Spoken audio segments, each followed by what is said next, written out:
All right. What is up, everybody? Or, future people that hopefully watch this. Hold on one second. Sorry for we have the third of the screen going right now. How is everybody doing? Welcome back to SHOPcast. We're broadcasting live across 2 channels at the moment, kind of seeing how this goes. It's on Shop 31, of course. That's where the name comes from. And on Horror Hangout, because we've kind of switched it to a Horror Hangout podcast. But just testing the waters on both channels to see what we can do, man. I want to get people from SHOPcast Shop 31 over to Horror Hangout, because that's the channel where this is going to primarily be. Once this is monetized, that's where it's going to be exclusively. What's up, Jake? How are you, cool. sir? Hell yeah. Make sure you like the video, subscribe to the channel, hit the notification bell, all that jazz. I want to welcome all the new subscribers to the channel, man. It's been an absolute crazy 8 or 9 days. We went zooming right past 20K, and we're almost at 21, and it's it's weird, dude. It's weird. I've already noticed a difference in YouTube behavior. I've been getting different emails. I got a congratulatory email. I don't remember ever getting one of those. Weird shit's happening. And I started the membership program. I'm in the process of applying for that. So anybody interested in supporting the channel that way, you'll have that available in the next couple of days, hopefully. Okay. Have you always had the ability to do that, or is that a new? The membership program? Yeah. I don't think it's always. I think it's a 10,000 person thing. I've had it for a little while, but I was so hesitant about doing it because it does require obligations.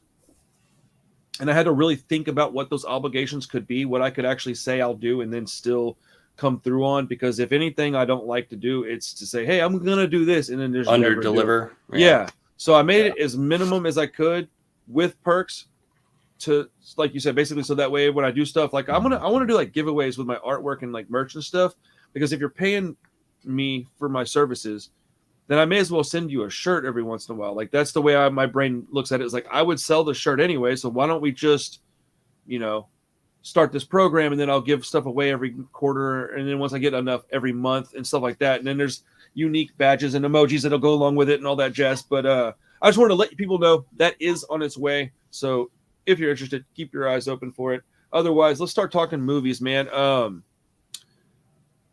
Yeah, I don't think I knew about it until I got an email about it, but it was a little while back. I think it was around 10,000 when they emailed me about it, telling me hey, this is a thing. I think they're just trying to compete with Patreon, because in all reality, they take a shitload of your money from it. So if I had a choice, Patreon or membership, I would take Patreon members, because they only take 5%, whereas membership, I think it's 30. So it's crazy, but it's so easy for people to do it right there on the spot, and they know that. So they're not dumb, they're just greedy. But I've thought about joining your mom's house membership thing, because you get all the ads cut out and a few other things, and they got a lot of ads. So I've thought about it a couple of times, but just never. Ads as in YouTube ads, or ads that they read? Both. I think. You can cut out both? I think so. I would pay for that, because I don't get the YouTube ads because I have YouTube Premium. Yeah, I've heard them say that they cut out a specific video. They cut the video, put it up for members, and then cut it with commercials and all the other stuff afterwards. That's wild, bro. So you might be able to do maybe some unblurred videos or something like that. No, I can't do that, because the only reason they're blurred is if I get the actual thing blocked. I try to explain that to people. People don't listen to me. I only do that. I don't get paid for most of my work. I'm waiting to get to a number where I can get sponsorships. Once that happens, dude, I'll do whatever anybody wants to watch. It won't matter to me anymore. But, Gotcha. Hell yeah. Jake watched the movie with us.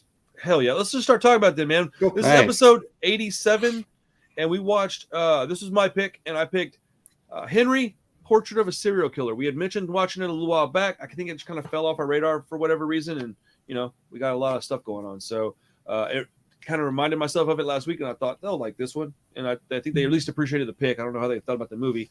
And then going forward, what I'm going to do is I'm going to start doing a lot of movie reviews. I'm getting into a rhythm finally. And so I'm going to bring gore scores into the SHOPcast on any appropriate movie, this being one of them. Josh mentioned that if he picked a high drama, it wouldn't really work very well. And I thought, yeah, you think you're right there, bud. So I won't be doing it on anything I don't know, dude. One of those kind of movies. the kinds of movies that I can't recall because I don't watch them often. When I pick my musical this week, son of a bitch. the bad guy rating is 10 because it was Josh. Picking a musical.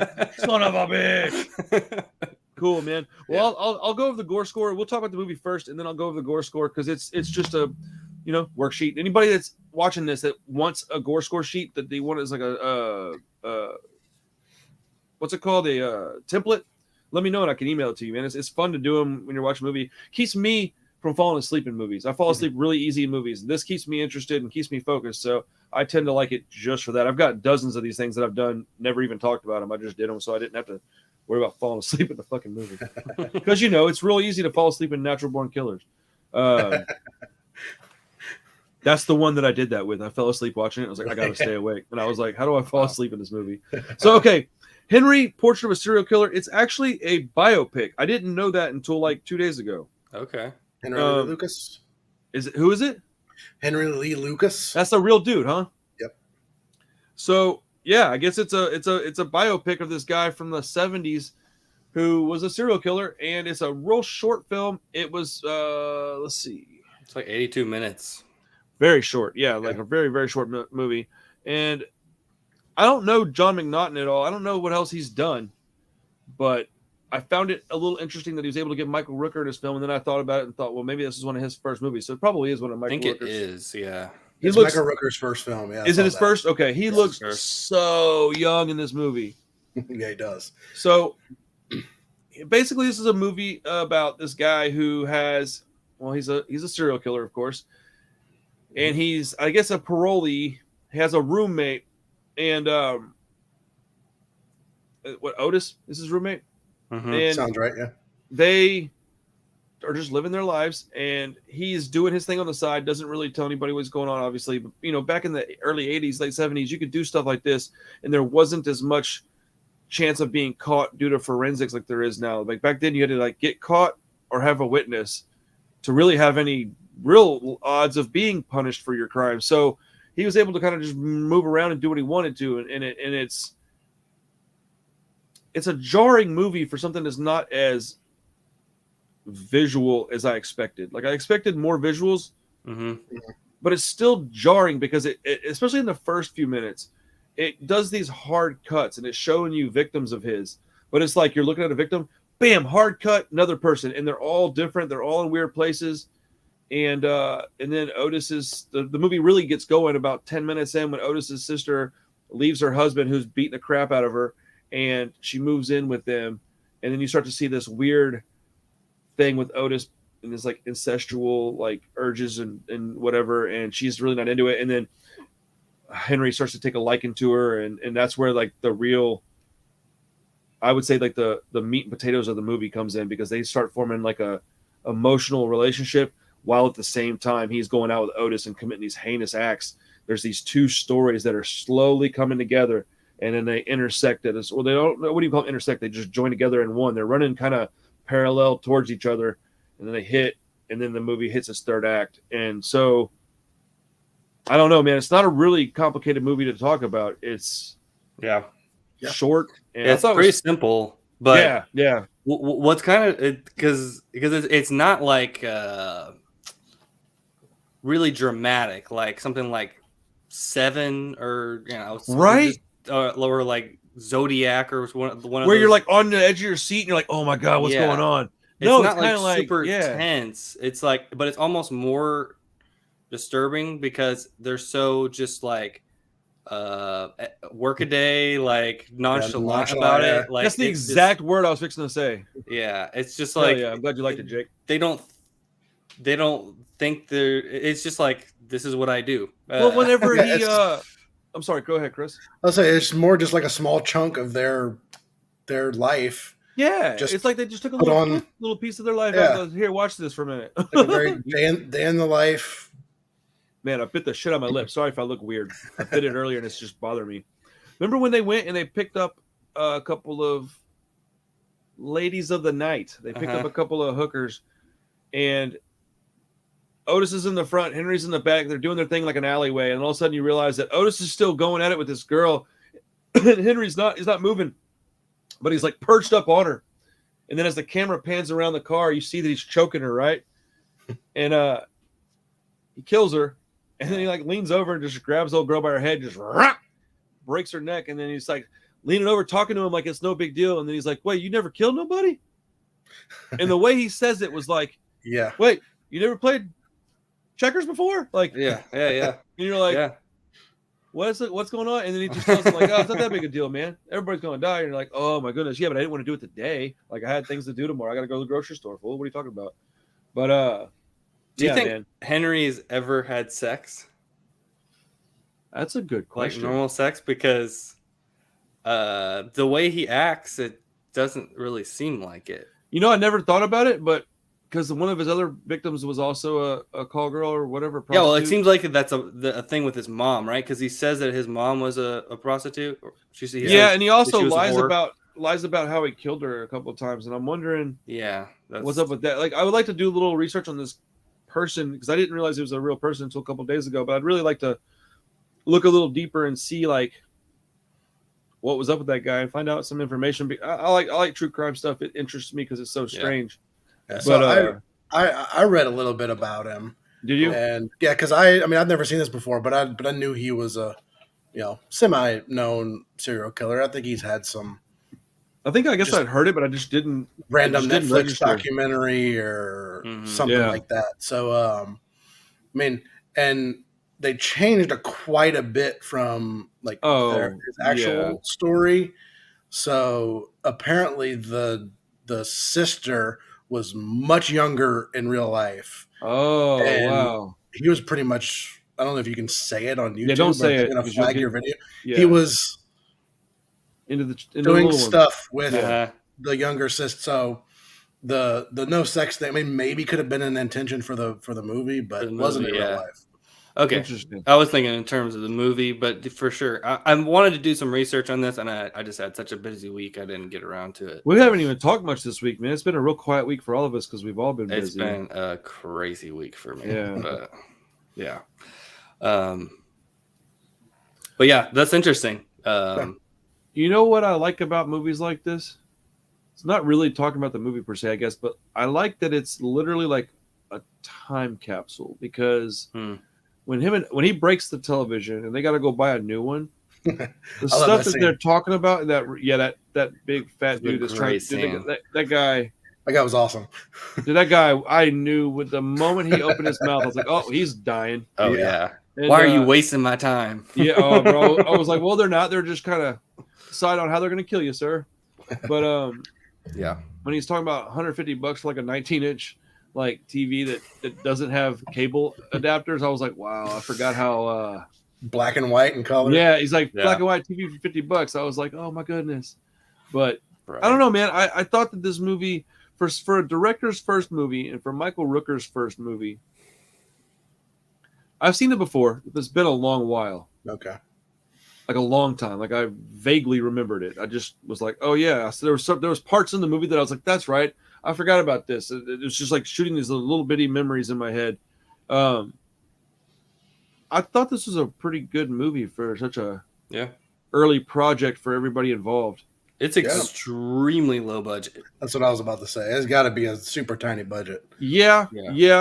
I looked it up. I'm gonna pull it up again because I forgot what it was. Probably like $50,000 or something nonsense. Dude, it was like it was definitely less than $1 million. It was probably like 300,000 or something. Like when you look at I like movies like this where they depend on the actor's ability to portray personality, be it good or bad. Man, 110 million, yeah.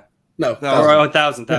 Yo, if this movie was 110 million, I'd be like, man, we just watched the greatest robbery of all time because they got away with it. Because he shot it for 110,000 and then took the rest of it. Yeah, took the other 99% and bounced. 110,000. That's crazy, dude.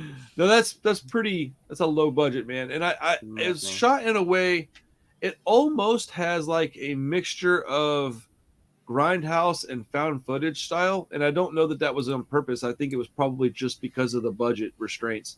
Yeah. But on a movie like this, it requires the actors to they do all the heavy lifting with their facial features because everything else costs too much. They can't afford to do, giant scenes of some kind of action scene or something with a giant stuntman and a extra car that they can destroy. Because if you notice, even the cars they're driving in the movie, while old, they're beat to shit, dude. They're you could portray an older car like that and not make it look that bad. These were probably cars that they had to use, I would imagine. Yeah. And this was filmed in 1990. Yeah. It definitely feels a little damn newer than I was kind of thinking it was. I didn't even think about the fact that it was filmed in 1990. It sure looks like it was filmed in like 78. Actually, no, filmed in 86. Okay. That makes a little more sense, but doggone, it sure looks older than that. This has the same kind of aesthetic and color palette that what's that one with? Weird. Golly, man. Gene Hackman and he's French Connection. Thank you. It's got the same like aesthetic and color palette. That grimy East Coast late 70s look. Yeah, very washed out. Yeah. Is that what that's called? Washed out? Do you ever wonder what it's like to drive down those cities and see like all these stores and just shops and things? Because we don't really go into Houston like that, but I believe most people that live in or around a city do. I think they go into the city as part of their daily life, I'd imagine, or at least, occasionally. And I just thought, man, how does this look? And then I started realizing that it looks a lot like old Houston looks. And I thought, oh man, I guess I just never really went into Houston like that. And you don't go into town and just kind of cruise around like that anymore. It's kind of hard to. There's not enough road. There's too many people. I mean, the amount of people that there are now in the world compared to what there were in the late 70s and early to mid 80s is astounding. So you're going to have a massive amount of difference on who was even available to go down into the city like that. I really like these movies because you get a glimpse of something that we don't get to go look at. Maybe you more so than us, Josh, because you're traveling around going into town sometimes for work, I guess, maybe. But like they're like in the middle of downtown Chicago, or at least that's what they're supposed to be doing. And it's just it's a different kind of look and feel. It's like looking at these movies with Hollywood and Vegas, and all those cities looked the same back then. They all had the big bulbed lights around the billboards, and I don't know, man. I like watching these movies because it takes me into that place I'll never get to go. Mm-hmm. Yeah. No, I had a similar thought because when they were driving around and you were seeing all the signs and stuff, I was like, man, I think they hadn't really said where it was, and I wasn't familiar with where he was doing all this stuff at.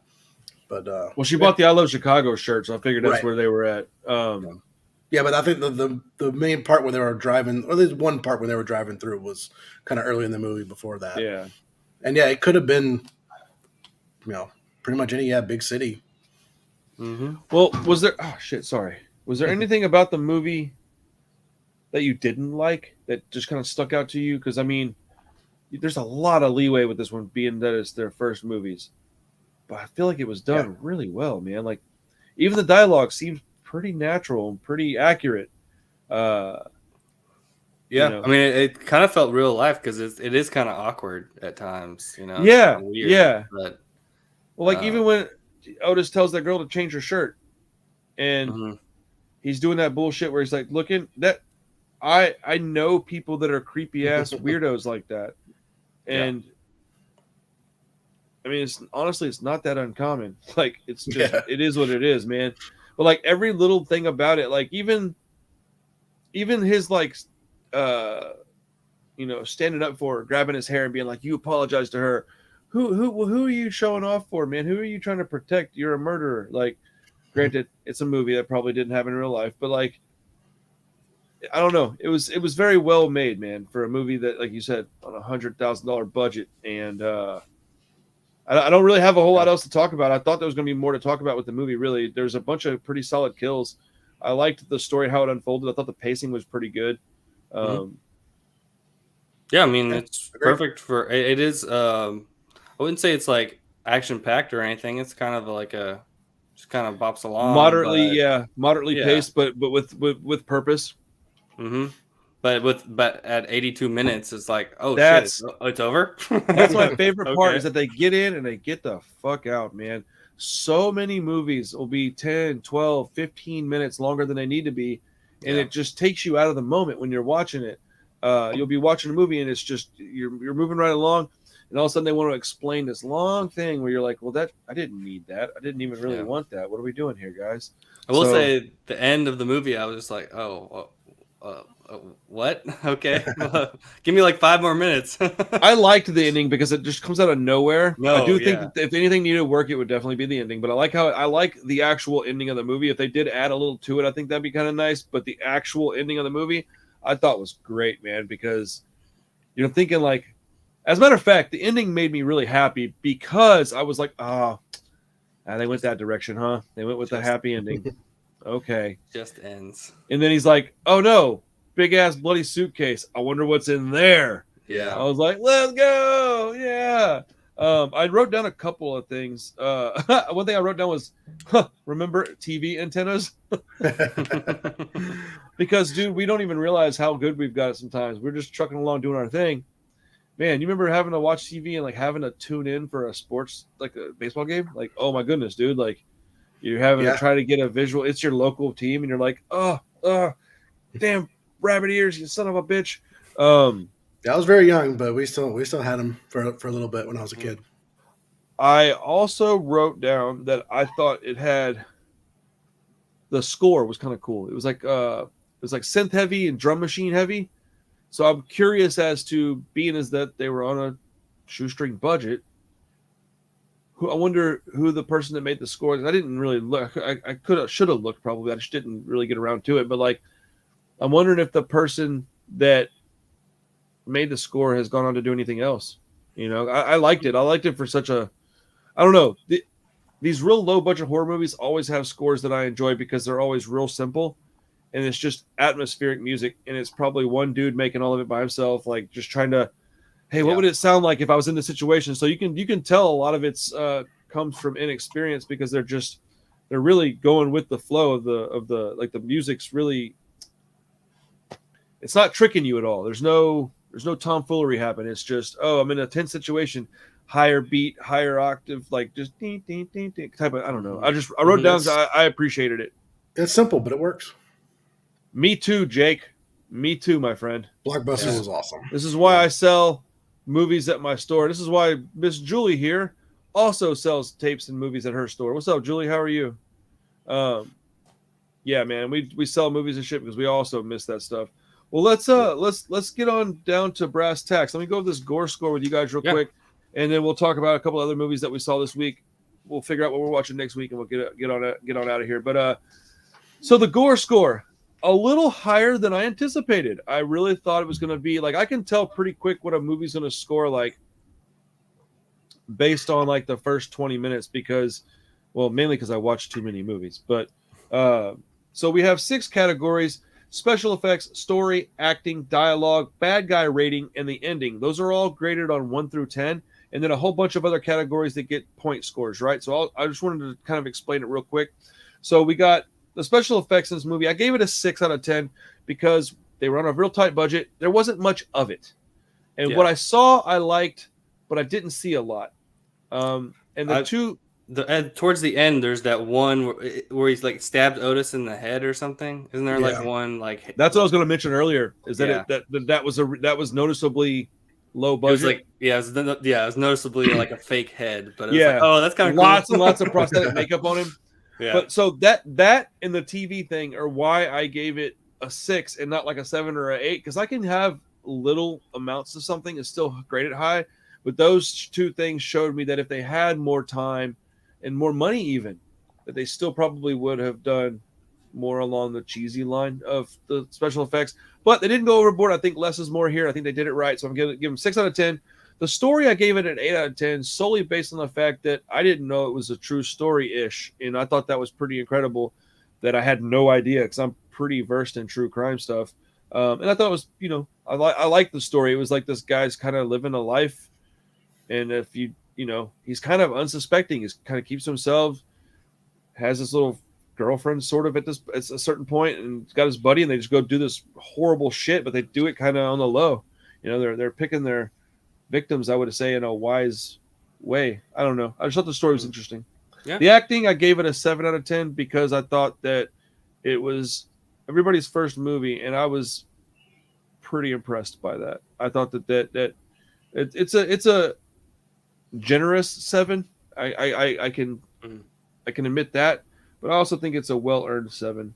Michael Rooker's pretty damn good. Right? Yeah. Right? Yes. Yeah, you can tell why he went on to do other things. Like, yeah, the first movie I remember him from is Mallrats.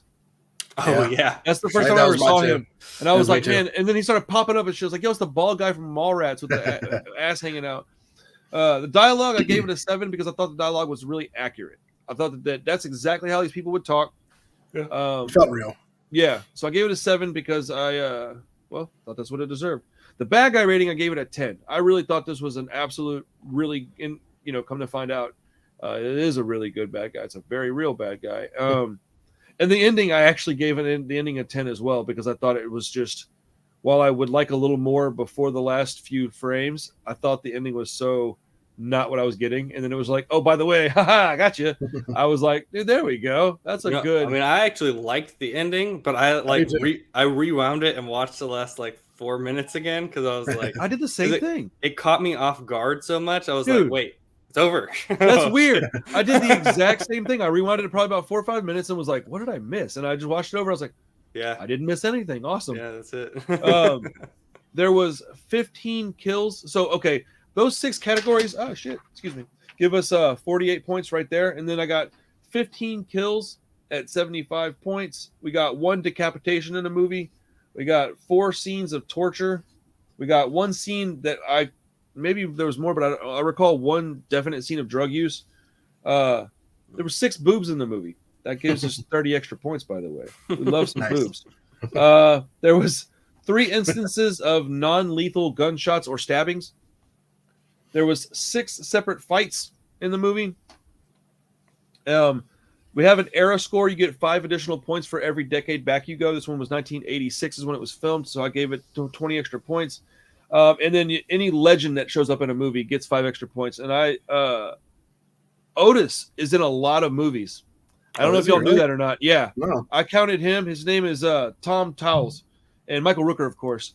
He's in a lot of Rob Zombie stuff. I knew I recognized him, but I couldn't figure out why. He's in most of Rob Zombie's movies. That makes sense. Yeah, so right? No, for real, it really does. He's in a lot of grind. Sense. It's like Quentin Tarantino finding out he got some it's like putting Pam Grier and Fred Williamson in a Tarantino flick. You're like, yeah, that makes perfect sense why he would do that. Mm-hmm. So that gives us Rock. Who was? Was he really? Yeah, he's in The Rock. Let's go. He's in some other things. Hell yeah. So the Henry Portrait of a Serial Killer got a total of 283 points on this scorecard. I thought that was very high. I was expecting closer to half that.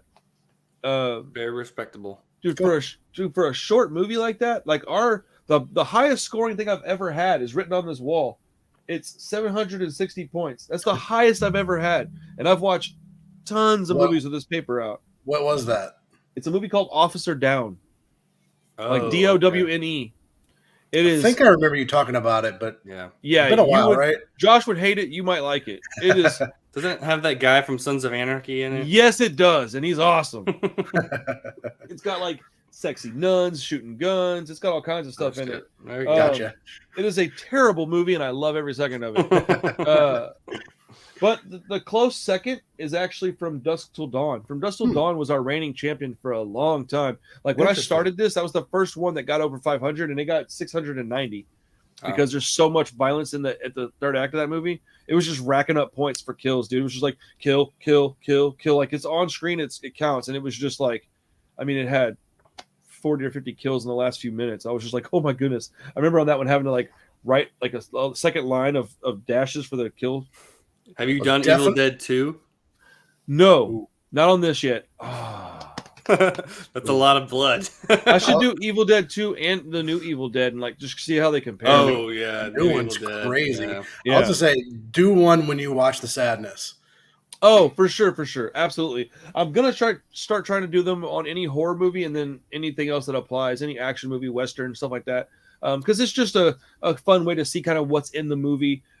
We also have at the very bottom of the page a recommendation scale on 1 to 10. I gave this one a solid 10 because it's short, it was well acted, and it's somebody's first movie. I think that it just deserves a watch. It's not even an hour and a half. If you got just over an hour to watch a movie, cram this one in, and I think you'll be very satisfied with what you get. So that's my take on Henry, Portrait of a Serial Killer. So I'm glad you guys watched it, and Jake, I'm glad you watched it with us, man. I appreciate that, bud. That's cool. Did anybody watch anything else this week? I watched a couple other things. Yeah, I rewatched Django. Ooh, I need to watch that again. You talk about Django Unchained, right? Or Django? No, the original Django. Yeah. I went straight to Tarantino. Sorry. And I watched this Italian crime movie called Almost Human. I haven't heard of that one. I mean, it was pretty good. It was very violent. It's just this like crazy, like low level, like criminal who ends up kidnapping this girl, and like it's actually pretty depraved. Like he like just goes around like just killing people, anyone who like sounds like a great time. I mean, it's not like super well made. It's like one of those cheaper Italian movies where I love those. But it was fun. It was fun. Nice. Yeah, I watched Pieces. Oh, that's a good movie. I mean, we skipped a week, so I was probably last week. Bad Chop Suey. That movie is wild. Yeah, it was fun for sure. I need to rewatch that one too. Yeah, and I also rewatched Batman, the Batman. Yeah. On HBO Max. I'm pretty over that one right now. Not that I don't like it. I love it. I don't want to ruin it. So I'm gonna not watch it again for a while because I loved it so much. Watched it twice. I almost watched it the third time. I reeled myself in. Okay. I got a few friends that are not inside our little circle. It's people I talk to not as often. Mm-hmm. In the last few times that I've talked to both of them, all they fucking talked about is the Batman, and I'm like, look, dude, it was a great movie. Well, it was a great movie, but I don't think it even touches the Northman. So, like personally. And I don't know. There's a couple other movies I haven't seen yet this year. So, but yeah, great movie. And I will own it when it comes out. I really enjoyed that movie. And who was surprised that they got a second one on the, no, I don't understand. Yeah. They've been talking about it. Yeah. No, I saw like, oh, see, they're finally, they're actually doing a second one. I'm like, actually, I think they were pretty sure they were doing that opening weekend. They're like, oh, never mind. We're good. Like, I think it was just, they made it official that made these nuts official. Yeah. But yeah, I only watched it the one time in the theater, so I wanted to watch it again. Oh, that was only your second watch? That makes more sense. I would definitely, if I hadn't watched it the second time, I would absolutely be watching it. It's on HBO Max already? Yep. Mm-hmm. Yeah. Shit, I might have to watch it again just because Chris hasn't seen it. Still awesome. Man, it's a little less I don't know, just it's a little less, it loses a little bit not watching it in the theater. Yeah, I don't think I'm going to agree with that at all. That's a very subjective statement. So, like, a lot of my enjoyment the first time was just how amazing everything looked, how good the cinematography was, and I mean, maybe if I watched it on the projector, it might not have had that same effect. But I mean, I watched it just on my regular TV.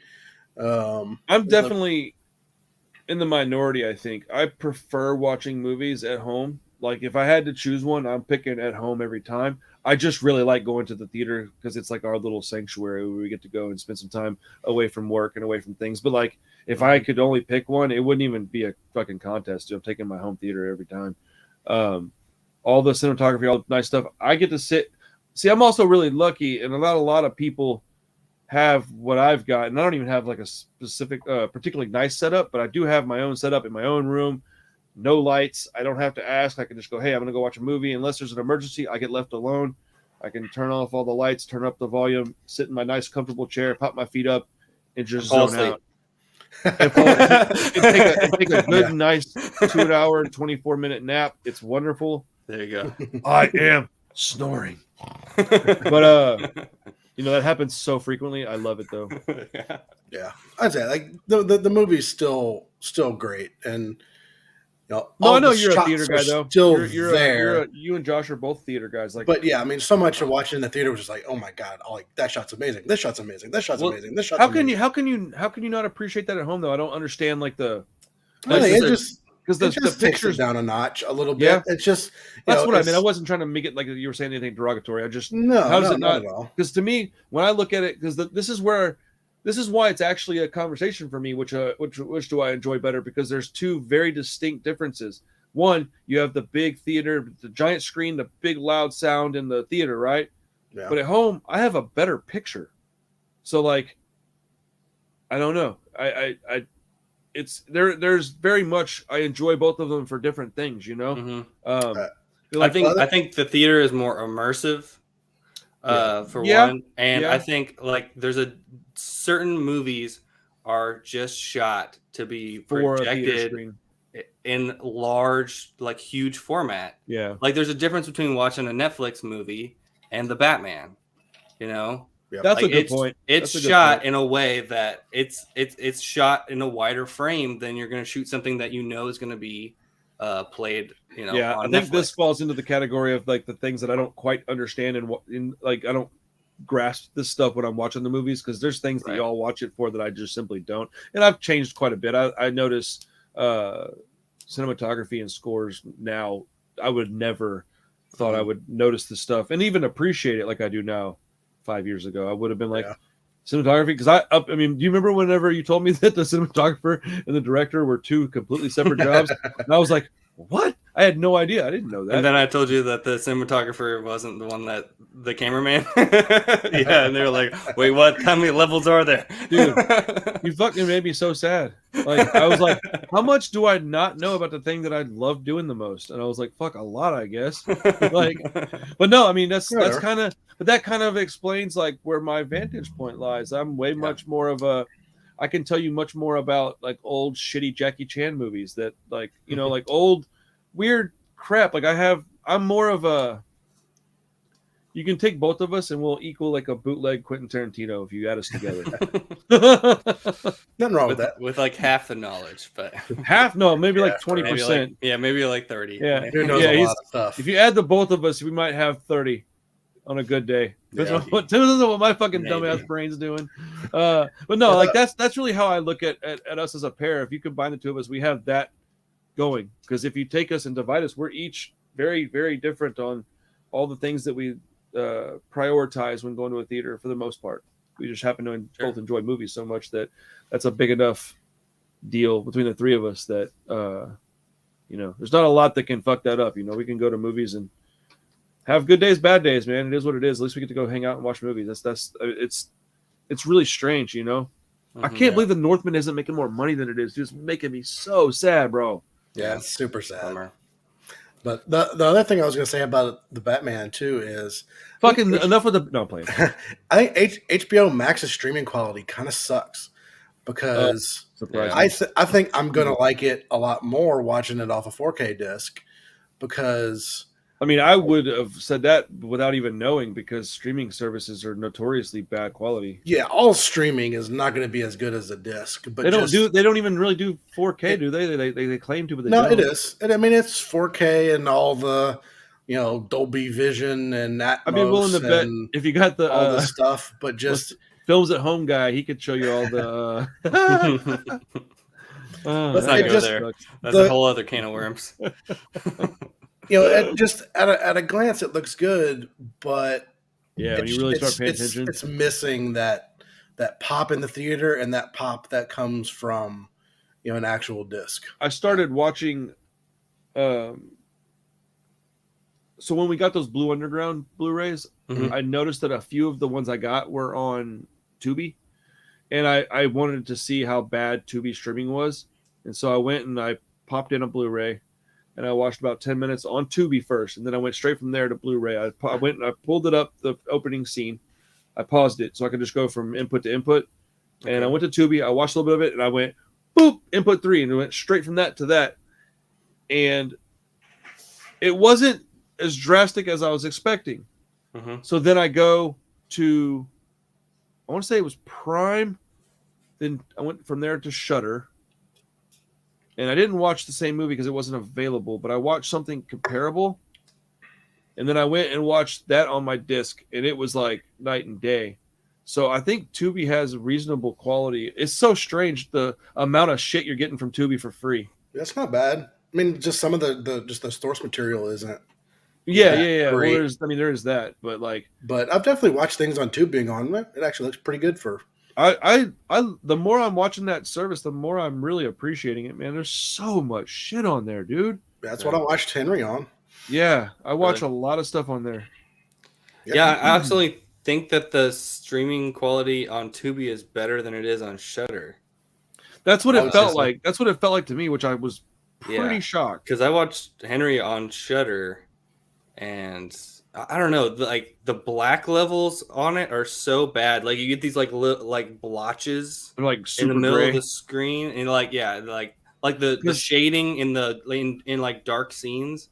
I would love weird blotches. Yeah. That was my problem with Batman and HBO Max. Freaking 4K. That movie's very dark. And there's so much darkness, and you get that weird artifacting in the darkness. Yes, and that's where your TV comes into play too, because I don't know that my TV will be as good as some of the other. I mean, well, it's not as good as some of the other ones out there, but like, it's next time you come over, Josh, if we think about it, I want to throw on Henry on Shudder in here because I remember you saying that you watched it on Shudder and that you didn't think the quality was very good. Mm-hmm. So I didn't open my box. I watched it on Shudder. I didn't really notice it being that bad, but I would like to maybe point out some things that maybe I didn't catch because we watch things different. So, but I did watch it on there thinking, oh, I wonder how bad this is going to look, and I didn't. But I also got sucked into the movie pretty quick. Like I was enjoying that movie. So there's going to be a certain amount of stuff I just didn't catch because I wasn't looking for it. I was too busy paying attention. I'm curious how much better that 4K is. I mean, it's gotta. I'm pretty excited to crack it open and throw it on. I would like to watch it again in the future and do I might do like an unboxing, film that, and then watch it one more time because it's a short ass movie, and then also talk about on the same video like what the quality was versus the streaming of it on Shudder. That's a good idea. Well, it's fresh, so I'll do that too because it's that's a good idea. I watched that movie Fresh, as a matter of fact. Speaking of Fresh, the one with what's his face, man? Winter Soldier guy. Yeah. So, were either of y'all interested in that movie? I've heard a little bit about it. It sounded. I thought we watched it. I thought we watched the trailer a couple times on the live stream. Maybe. Well, I mean, we did, but I don't know who all was there. I don't know if you guys were with me on that one. I'm not sure. I know I heard some decent things about it. Well, it's a very, very, very, very unique cannibal movie. Okay. Yeah. And it's real slow. Oh, really? Yeah, but I never got bored. I heard the credit or like the title screen comes up like 40 minutes into the movie or something. Like I would say like minimum was like 20, 25 because when it happened, me and Krista were like, I looked at her and I was like, wait a minute.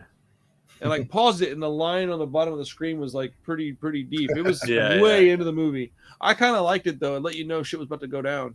Okay. But I like when they do weird shit like that because I think it gets a little stale doing the same old thing over and over. Like, was it good? I don't know. That's subjective. But was it interesting? I thought it was interesting. But the movie, there's a few things that happen in it that I was like, holy shit. But I don't know. I don't really, because as much as I want to rant and rave about how good it was, I also want to pump the brakes and be like, yo, you may not like it because I liked it a lot, but I could understand why you might not. It's not that gory. It's got a lot of weird shit in it. Yeah, man. There's a couple of things that happened that I was able to like predict, but overall it was a solid flick. I don't like the ending, but I feel like in a movie like this, it's more about the journey than it is the destination. I think that's the way it is with a lot of horror movies. You're not really going there to watch the end of the movie. You're there to watch the meat. The bookends are gonna boring at the beginning, usually shitty at the end. What happens in the middle? That's what I'm interested in. That's why movies like The Void and Terrifier are so badass. You get them and the ending is awesome too. And you're like, whoa, holy shit. The end of that movie was crazy. Like, especially The Void. We've all seen that. That movie ends crazy. It does. Yeah, I liked it though. Fresh was good. I'm going to do a little review on it later. And then I watched Night Game, that one based in Houston. Oh yeah, dude, that movie is ridiculous. Like, imagine 1995. Imagine your dad on like a khaki tan lazy boy, 27-inch big screen. That's right, 27-inch big screen, motherfucker. We kind of had that, yeah. We definitely had a tan lazy boy. Dude, we definitely had like a 27-inch bulbous TV. Yeah. Imagine a big ass clicker that when you hit the button, it's not silent. It literally goes click click. Imagine that and a glass of milk, a wife beater, work boots on the floor. That's what kind of movie this was. Okay. It just reminded me of something you watched on Sunday at 11 a.m. Isn't like Roy Scheider in it or something? That's the dude like, from Jaws? Yeah, he's in it. He's in a lot of those movies. I found out he's in a lot of like shitty B movies. Yeah, he didn't go on to do that much else besides he didn't Jaws. do anything worth the shit, actually. I mean, like anything like, awesome. You didn't really see him in a lot of other stuff after that. Yeah. But Night Game was cool, man. It was interesting. It was really cool to see the Astros gear on a movie that I had never even heard of before. But it was also kind of slow, but it really was. It was a throwback. That's a Grindhouse movie. Like, if you want a good example of like a Grindhouse movie that's not, because the people think Grindhouse, they think like nudity and gore. No, that's not necessarily what Grindhouse means. Grindhouse is just shitty B movie, like played at a shitty, low budget at a theater, cheap theater. Sticky floors, not because of that, because of like cokes on the floor that they didn't mop up. But like, that's what this was, man. It was like just a low budget B movie with a cool story, and they executed to the best of their ability. I really liked it. I'm gonna buy a copy of it. It fits in my collection very nicely. I think Josh would probably like. You probably think it was all right, but I wouldn't. I'm kind of interested in it just because it's the Astros. Houston stuff, yeah. That's what got me interested in it. Chris, you might like it. Okay, I can't imagine either of you really buying it, but I also don't really imagine either of you just crapping on it. So it's one of those. It'll toe the line between. Cool. Sounds like something you can have fun with. So yeah, but yeah, good shit, man. What are we watching this week, Josh? All right. Jesus. Your body language is making me in the rain. Oh, dude, I would just be like, okay, and then next week I'd be like, I didn't have time to watch it. Sorry, I didn't have time. That just came out, didn't but it? I also watched 8 other movies this week. Between all the Tarantino shit I was watching, I didn't have time to watch that one. All right, so it's a movie from 1980, I believe. It's got Al Pacino in it. It's directed by, you mentioned French Connection earlier. It's directed by William Friedkin. Okay. It's called Cruising. Oh, I've got that movie on VHS. I've heard of it. Oh yeah, Arrow. Yeah. I've never seen it. It's one of the like bigger like early Al Pacino movies. What's up, Bill? I've heard it's crazy. Have you seen it before? Yes. Okay. Give me a second. Let me think. All his movies from that era get mixed up to me, man. I can't even recall specifically what happens in that movie, but I have seen it. Yeah. I know he's a cop, and there's like some murders happening, but it's like in like the it's like in like a gay nightclub, basically. Yes, I was gonna mention the gay element. He did a lot of that stuff back then. Yeah. So I always wondered if he was gay. I really did. I thought Al Pacino? Yeah. Like, I mean, just because you got a girl on your arm doesn't mean you're straight. So, but not, I mean, again, I never said anything because I don't give a shit. But I always thought, man, he did an awful lot of those movies where that was his character or that was in the movie. It was a prevalent part of the story. Dog Day Afternoon, right? Yeah. Well, yeah. But I mean, whatever. Again, it doesn't really matter. It's just something I thought of before. People always take it when you go, "Oh, I thought this," or "I wondered that." That means you spent time debating it. No, I just thought about it a couple times. Oh, I wonder if he's gay. Kevin Spacey. Okay. I always wondered if he was gay. And then he showed me how gay he was. I never wondered too much. Yeah, right? Right? No, I was a little surprised when people came out like, oh, Kevin Spacey. I was like, oh, yeah. Yeah, obviously. Yeah. That's funny. Yeah. Cool, man. Cruising's a good movie. As far as I recall, dude, it's been so long.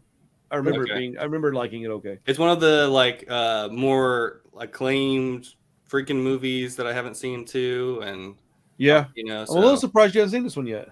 Yeah, it's I think because of the subject matter, it's like you don't really see it pop up on streaming services and stuff like that. So I think that one will fit the gore score really well, actually. Because I know there's some. I've heard it has sort of a like a slasher element to it. So I was just thinking because it's gonna have, it's a cop story. Well, yeah, it's got plenty of cock in it. I gotta have it's gotta have cock. Gotta have cock. Is that so? Is the score? All Krista can hears me in here saying I gotta have cock. She's like, what the fuck? What the hell are they talking about? Tell the stories with Punk Rock Dad, episode 2. Why my wife left me. So the score on the gore sheet, it's got to be more for cock than boobs, right? Dude, there's no, look. Boobs are 5 points, and then it says literally right below it says dong or full frontal 10 points. Yes. Nice. Yeah, did you hear what I said? No, I didn't hear anything. All I heard was my wife and no, I said we were talking about my wife. They were talking about Al Pacino and how he played in a bunch of movies, or a couple of movies where the undertones or overtones was a lot of homosexual stuff, right? And I said, yeah, I wondered if he was gay back in the day. I used to think, I wonder if he's gay. And we just went on a tangent about, cocks. That's what I gotta have in my movies. And I said it's gotta have cocks in it. And then I said all Krista can hear is me screaming, gotta have cocks. And I was like, oh. And I said, telling stories with Punk Rock Dad, episode 2. Why my wife left me. But hey, I'm the one noticing boobs. Right? She's always pointing out tits, like, oh, titty on the screen. Like, she's always like, write it down. I'm like, oh, Mark. We're watching the Al Pacino movie this week. You want to watch it with me? Hello, Pedro. Smushy dog. Cool, man. Well, let's go on and cut it out here and get on with our night. Hey. They said hello. Can't hear us probably. But, hey, Bubba. What you doing? You okay? Big old dog. Yeah, cool, man. Awesome. Well, anybody that's still on, we're going to be watching Cruising for next week's movie, episode 88 of SHOPcast, man. Hell yeah. I had a blast with you guys. Is anybody going tomorrow night to the movie? I can't go tomorrow. Okay. Tori has to work, so. It's kind of a strange one, so I almost didn't go either, but it's been a couple Warlock? weeks. Yeah. Yeah. I'll probably enjoy it just fine. Yeah. You know what I should do is I should start sitting up there next to Hugh up in row 1 and take a gore score sheet when I'm not in anybody's way. He wouldn't care, and like doing them at the theater on He sits in the first row. Yeah, he likes to sit. It's not really because it's where he wants to sit necessarily. He likes to be away from people if he can. He gets anxiety. Yeah, okay. But those front rows at Alamo aren't bad at all, though. They're not bad. They're definitely the best front rows you can get, I would imagine. For sure. Yeah, I was giving him shit about that for a couple of weeks, but he was like explaining to me, and I was like, oh, never mind. Can't very well give you shit when I totally understand why you do it. Mm-hmm. He's just social anxieties. He said that. Sure. Well, he was telling me that it's kind of a surprise he's even able to make it out to the theater. It's that bad. So I was like, well, shit. That's why he kind of like whenever on some nights he just dips. It's because he's just getting anxious. He's like, I just gotta get out of here. But he was good people, man. Good dude. Yeah, for sure. All right, let's get out of here. Don't hang up quite yet, guys. Give me 1 second. Everybody else, we'll see y'all next week. Thank you for joining us. I really appreciate it. I had a blast. Doing these live is actually quite a bit of fun. So y'all have a good night. Let us know if you need anything. If you have a request or a suggestion, throw it in the comments or whatever. Or shoot me an email or DM. And if I can get to it, I will. Otherwise, see you next time.